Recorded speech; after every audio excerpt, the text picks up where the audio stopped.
Eso. Eso. Venga. Just a day after Terence Crawford and Floyd Mayweather teamed up for training, Canelo Alvarez, not wanting to be left behind, also shared training footage.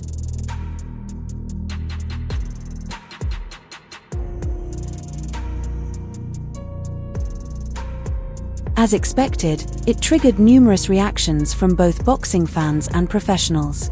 While many commented on Canelo's size and expressed support for his victory on fight night, Terence Crawford, on the other hand, sent a powerful message to his critics. Both of us, I believe. Any doubt in your mind that you beat him? Of course I beat him. It ain't no doubt in my mind that I won't beat anybody that. Shortly before this, Terence Crawford shared insights into his approach and mindset ahead of a potential fight with Canelo Alvarez.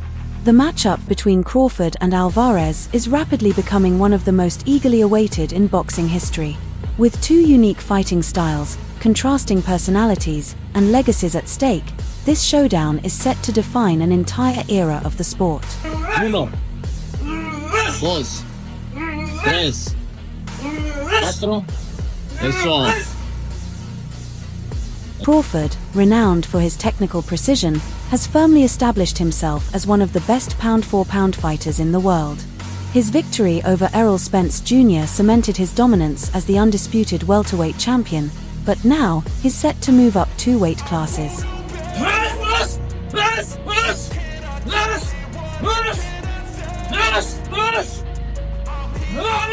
Facing Canelo represents a huge challenge for Crawford, a true test of his skills and adaptability. On the other hand, Canelo Alvarez, the face of Mexican boxing, has been a dominant force across multiple weight classes.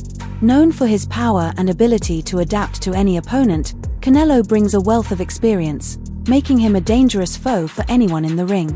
Stepping up to face a fighter of Canelo's caliber means dealing with a bigger, stronger opponent.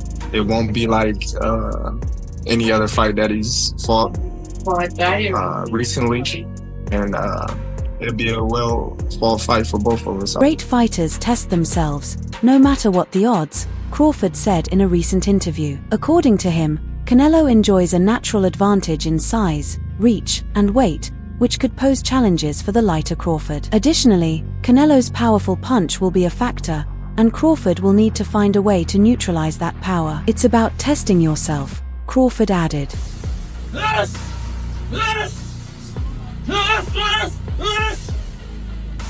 I've faced tough opponents before, but Canelo is one of the greatest, Crawford explained. This is my chance to prove I belong at the top, despite the obvious challenges. Crawford possesses several advantages, including his lightning-fast reflexes, technical boxing skills, and ability to adapt during a fight, qualities that could prove crucial in neutralizing Canelo's power. Crawford's greatest asset is his boxing IQ, and his ability to adjust and learn from every round will be a key strength in this battle. To come my way and me and him get in the ring, then it'll be an electrifying fight, you know. Predicting the winner of this clash is no easy task, as both fighters possess the skills and experience to claim victory. However, several factors, such as Crawford's adaptability and Canelo's brute strength, could tip the scale in favor of either boxer. Regardless of the outcome, this fight will mark a significant milestone in boxing history. Both Crawford and Canelo have already secured their places in the sport's annals, and this bout will only solidify their legacies. Former 4-division title holder Garcia, however, expressed disapproval of a potential super middleweight clash between Saul Canelo Alvarez and Terence Crawford. There are too many weight classes apart. And although the skills, Crawford is what? Crawford, who fought through a tough win over Israel Madouf last August to earn a 154-pound title, has expressed interest in moving up 2 divisions to challenge Alvarez, who would be the most significant opponent and payday yet for Crawford. Garcia recently told Fight Hub TV that his path crossed with Crawford at the World Boxing Council convention in Hamburg, Germany, last December, where he praised Crawford for all his accomplishments to date. Crawford is one of the best fighters that I've seen, Garcia said. You know, fighting at 168, Crawford just moved up to 154, and he had some trouble with that in that fight. Now, I told him, dude, you're a badass. You've been a badass.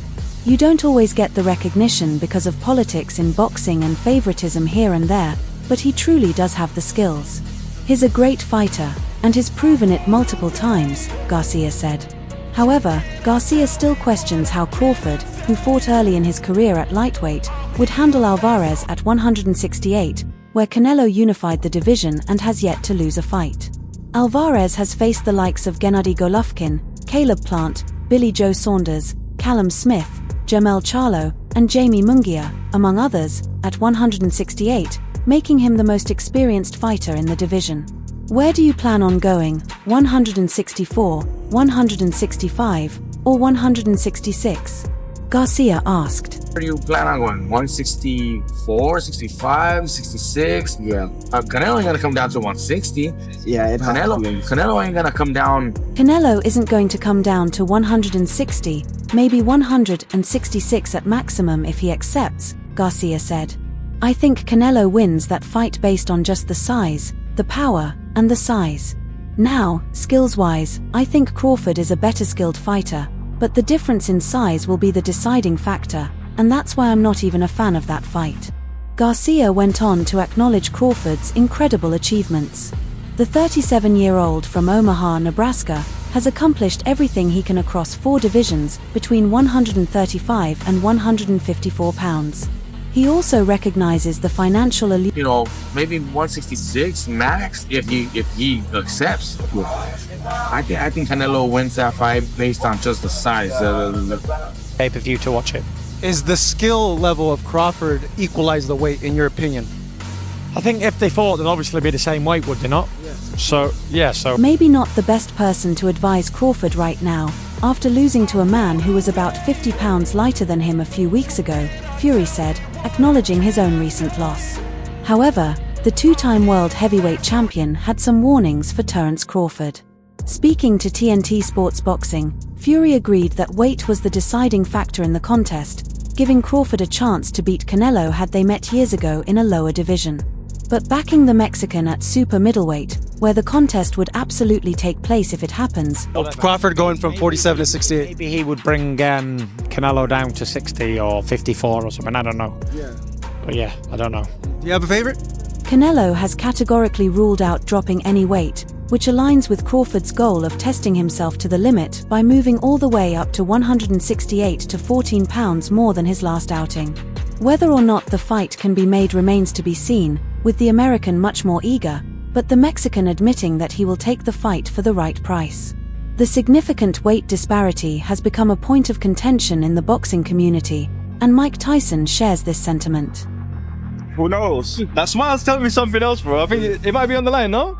Just saying, man, we can't say it's not gonna happen. We can't say that it is. I don't like that fight, Tyson explained on the Come and Talk to Me podcast on September 20th. Too much weight for Crawford. He had a close fight with the last guy he fought, Israel Madoff, because he was big and really awkward. He shouldn't have even fought that guy. Tyson makes a valid point. Crawford had one of his toughest fights to date against Madoff, who was undefeated before their encounter. Despite being 5 feet 8 inches taller than Canelo, Crawford has a wiry frame and would likely forfeit mass and strength to compete in heavier weight divisions. Still, Crawford believes he knows what's best for his body. Terence Crawford calling out Canelo. I don't like that fight. Why not? I don't like that fight. I think the key is to know when's the right time for your body to move up the healthy way, Crawford told Yahoo Sports. Before fighting Madoff, I moved up in weight because I wanted to fight the best guy in the division. Nobody can trump the ambition of a professional fighter. Crawford might have his chance to shoot for all-time greatness against Canelo soon, and the weight disparity will only serve to cement his legacy with a victory. Interview 17. Brian McIntyre, Crawford's trainer, claimed the fight is scheduled to take place around Canelo Alvarez's 2 favorite fighting seasons of the year, the Cinco de Mayo weekend or Mexican Independence Day. He had a close fight with the last guy he fought, Terence, because this guy was big and he was awkward. He was really awkward. He shouldn't have fought that guy. He should have fought a guy that was... According to Crawford's trainer, Plans are already underway to ensure the fight takes place around the Cinco de Mayo celebration period. Turkey Alex Schick and the parties involved have begun making efforts to ensure the fight comes to fruition, allowing both fighters to secure their huge purses and deliver the biggest fight boxing fans want to see. Brian McIntyre, who has guided Terence Crawford to world titles in 4 weight divisions, 4 pounds. When you look at that fight, what is in your mind if you think about the concept of him fighting Canelo Alvarez at 168 pounds? Brian Bomac McIntyre is a busy man, already focused on the thrilling event set to take place tomorrow at the Cosmopolitan of Las Vegas's Chelsea Ballroom.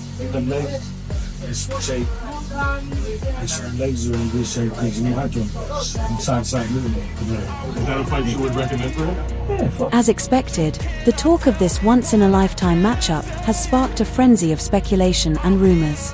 One of the most common topics of discussion remains the rehydration clause. Essentially, a rehydration clause is a rule that says you can't be much heavier when you fight, you have to stay close to what you weighed in at. The concerns likely stem from the significant weight difference between Crawford and Alvarez. Before moving up to 154 pounds, the Nebraska southpaw was almost 3 weight classes lighter than Alvarez. Well, I'm gonna tell you like this. I think Crawford rebuttal was everybody always say he hasn't fought nobody or no. I heard there were rumors, people talking that you guys don't want a rehydration clause in the event that the fight does happen. Do you guys not want one? Asked Filati. McIntyre shared that he doesn't care how much weight the opponent gains after the weigh-in.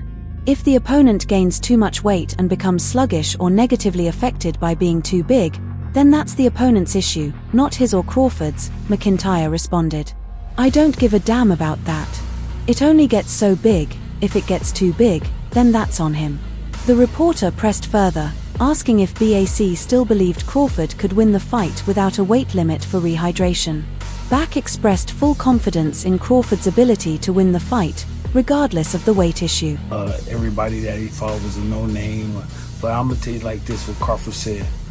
Well, they was something until Crawford fought him, so obviously he's doing a great job. However, Suti had some doubts, saying, in the past, most guys, when they're fighting bigger guys like that, that's going to be the first thing they want. Brian McIntyre replied, that's some nonsense. According to BAC, the entire concept of a rehydration clause is nonsensical. He finds it ridiculous when people say, oh, you can't come in this much.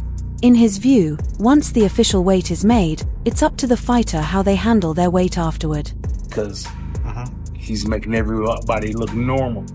Not everyone, like when they go against Canelo, I don't think there's anyone else in boxing who you would ask and say. Perhaps the situation became confusing after the Ryan Garcia versus Gervonta Davis fight, which is when the term rehydration clause gained wider attention. However, it's about time for clear thoughts and communication on this issue to prevent any further confusion. For context, a few days ago, Mike Coppinger made it clear that no official contracts have been signed yet. However, there's a strong possibility that Canelo Alvarez and Terence Crawford could meet during Mexican Independence Day weekend in September. And, this is a possible task for Crawford because of his pound-for-pound abilities. And apparently, no rehydration clause, am I hearing that right? He wants full smoke. Crawford defeated Israel Madoff to become the ruler at 154 pounds and is now targeting a fight against the Mexican icon. Crawford has achieved many big things in boxing, but a victory over Canelo would be his biggest accomplishment. The super middleweight world champion has only tasted defeat twice, against Dmitry Bivol and Floyd Mayweather, and it's the Bivol battle that many will be studying if a fight between Crawford and Canelo takes place. He made him move his feet. If the fight ever materializes, that's the fight that I would go back and watch, said McIntyre regarding Canelo versus Bivol when speaking on the loop. Let's go, man. That's what Crawford wants. He wants to show the world that he's the best, so why put stipulations in there when you know that? Look at Mayweather versus Canelo 2. WBN believes that Crawford's name is on a short list for the Mexican superstar after months of media coverage of the clash. Crawford has shown persistence in pursuing the matchup, willing to move up 2 weight classes to prove his dominance. Crawford is fully aware of the physical disadvantage he would face against Canelo, acknowledging that size will play a crucial role in the fight. However, he remains confident in his ability to overcome this challenge and impose his boxing style. Some analysts have expressed skepticism about Crawford's ability to compete effectively at super middleweight. This skepticism stems in part from his most recent fight, a points victory over Israel Madrimov at super welterweight, which lacked the dominant display many expected. Real simple. You just gotta know boxing in order for you to be able to say that. Hey, Terence gonna get in there and do what he needs to do. Perform. Regardless of these concerns, the potential bout between Canelo and Crawford has captivated the imagination of boxing fans. The blend of power, speed, technique, and charisma from both fighters sets the stage for what could be an unforgettable spectacle. Canelo Alvarez has established a tradition of having 2 fights a year, in May and September, the latter falling on the weekend that celebrates Mexico's independence. Since 2022, he has scheduled his fights during these 2 months, and it is expected that he will do so again. This makes it even more intriguing who his next opponent will be, especially due to the lack of interest in accepting the challenge of David Benavidez, the mandatory World Boxing Council 168-pounds challenger. Terence Crawford looks like a strong option for Saul Alvarez and his hardcore boxing fans. They know Crawford can beat Canelo just like they knew Bud was gonna beat Finn. It's real simple. Although it seems that the fight is more media-driven than competitive, as Crawford fights at 154 pounds, 2 categories below that of the Guadalajara native, both Crawford and trainer Brian Bomac McIntyre are trying to convince Alvarez to accept the fight, for which he was reportedly asking for $150 million.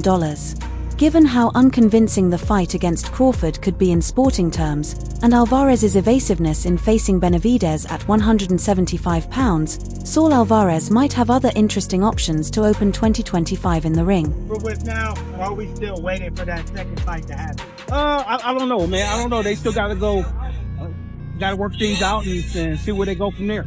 Another name that has been mentioned for Canelo is Christian Emy, a 29-year-old Frenchman with an undefeated 28-0 record. In his last fight, he defeated Sergey Derevyanchenko in August and could be a contender for the World Boxing Council title. The last time Crawford was in action was back in August when he made his 154 pounds debut to challenge WBA Super welterweight. Yeah, what's that mean? Think that they can give a shot at Bud after, with the belt not even being on the line. Was that a fight that... It was a hard-fought contest, with Bud arguably pushed harder than he ever has in his career so far, but in the end, he managed to claim the unanimous decision victory to win the title and become a 4-weight world champion in the process.